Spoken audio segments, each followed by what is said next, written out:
तो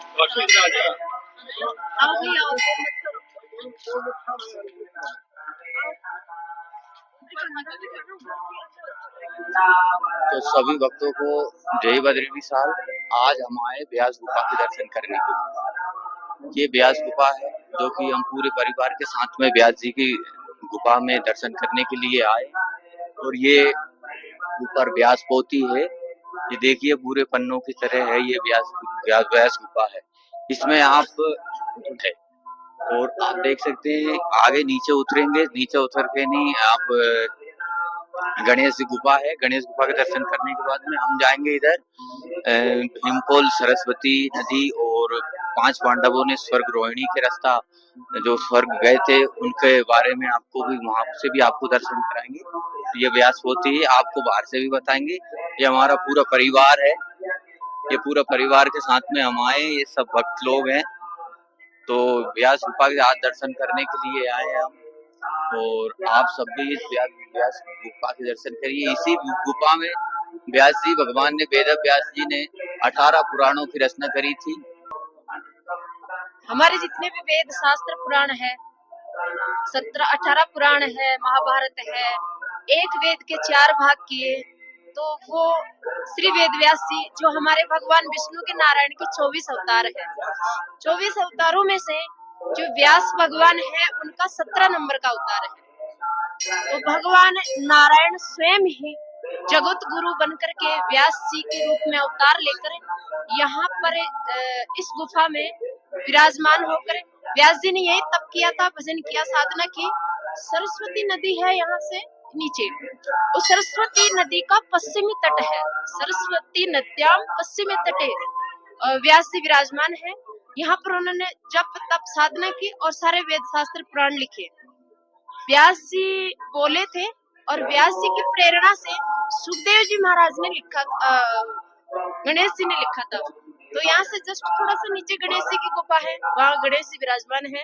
ब्रह्मा जी की प्रेरणा से व्यास जी ने गणेश जी को निवेदन किया, तो गणेश जी आए, ये बोलते गए वो लिखते गए। यहाँ पर यहाँ से जस्ट नीचे सरस्वती नदी है, उसका उद्गम स्थल है। ये व्यास जी की है, वो गणेश जी है, उधर वो बद्रीनारायण भगवान साक्षात विराजमान है। और यहाँ पर भगवान की चरण पादुका है। और जो वसुधारा वो भी यहाँ से थोड़ी दूर आगे जाएंगे तो प्रकट होती है। आदि बद्री है यहाँ से थोड़ी दूर आगे जाते हैं। ऐसे करके और भी कई स्थान है, 7-8 स्थान है, जो कोई 5 किलोमीटर, कोई 7 किलोमीटर है, कोई 10 किलोमीटर है, वहाँ पैदल ही जाएगा।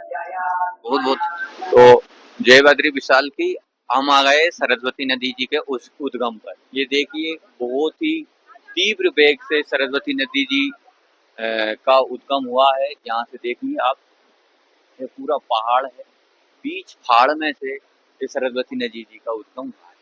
इसी शोर के कारण जो वेद व्यास जी है उन्होंने मतलब में सरस्वती नदी जी को श्राप दिया था, जो आगे जाकर के वो सरस्वती नदी जी लुप्त हो गई, जो अलकनंदा जी में ये जाकर के थोड़ी दूर जाकर के अलकनंदा जी में जाकर मिल गई। तो ये देख सकते हैं ये मंदिर है और ये सरस्वती नदी जी का मंदिर है। आप देख सकते हैं ये पूरा परिवार के साथ में। आज आगे हम भीमपुल के भी आपको दर्शन कराएंगे आगे से, और आगे का जो आपको मंदिर उधर दिखेंगे तो आपको ये इधर ये भीमपुल से निकलते हुए पांडव स्वर्ग के लिए गए थे। तो ये पुल ही है, भीम पुल है। आगे से मैं आपको उधर से दर्शन कराऊंगा और आगे द्रौपदी जी का भी मंदिर है, उसके भी दर्शन कराऊंगा। 5 पांडवों जी की मूर्ति लगी है, उनके भी मैं दर्शन कराऊंगा। तो आइए आप सभी भी दर्शन करिए।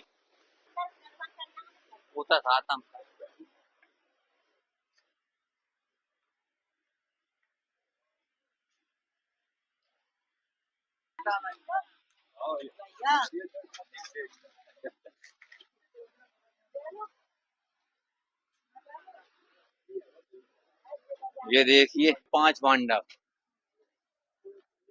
ये देखिए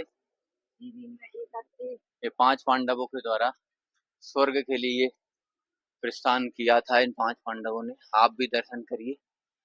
तो स्वर्ग रोहिणी के लिए यहाँ से मात्र धर्मराज युधिष्ठिर ही शरीर सहित स्वर्ग के लिए प्रस्थान करे थे। तो आप देख सकते हैं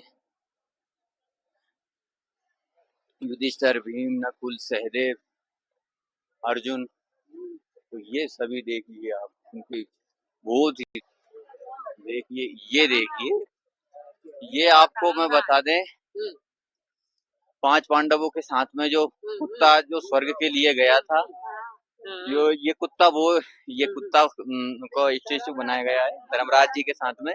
ये धर्मराज के रूप में ये थे, जो धर्मराज युधिष्ठिर के साथ में कुत्ता स्वर्ग के लिए गया। चल अपने साथ में मोबाइल ये देखिए, माँ त्रिपुर वाला सुंदरी, ये द्रौपदी जी का मंदिर है, तो यहाँ पे त्रिपुरा सुंदरी का नाम दिया गया था। तो आगे चल के यहाँ पे द्रौपदी जी का मंदिर है, जहाँ पे द्रौपदी जी ने अपने शरीर का त्याग किया था, यहीं पे उन्हें स्वर्ग की प्राप्ति हुई थी। यहाँ ये देखिए, बहुत ही सुंदर नजारा आपको देखने को मिलेगा। ऊपर पहाड़ है, पूरी पहाड़ियां है, ये सरस्वती, नीचे नदी है, आप देख सकते हैं। ये भीमशिला है, जो यहाँ से स्पष्ट तरीके से भीमशिला आपको दिखाई दे रही है। 5 पांडवों की मूर्ति दिखाई दे रही थी, वहां पे सरस्वती नदी जी का उद्गम है, और ये पूरा स्वर्ग रोहिणी के लिए रास्ता निकल गया है।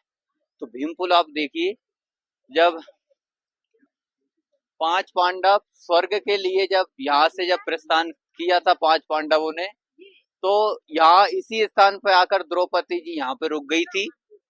यहाँ पे द्रौपदी जी यहाँ पे रुक गई थी, क्योंकि सरस्वती नदी का बहुत तीव्र शोर था, वेग बहुत तीव्र था। अभी तो खैर शांत है, पर उस समय बहुत तीव्र शोर था। तो इस नदी को देखकर द्रौपदी जी डर गई, और भीमसेन ने इस मतलब में पूरे पांडव तो पार कर चुके थे, पर द्रौपदी जी इसको नदी को पार नहीं कर पाई।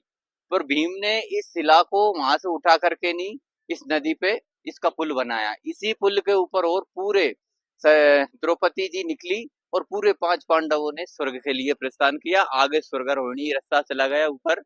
आप ऊपर जाएंगे तो स्वर्ग रोहिणी और आपको बहुत सारे और भी स्थान देखने को आपको मिलेंगे।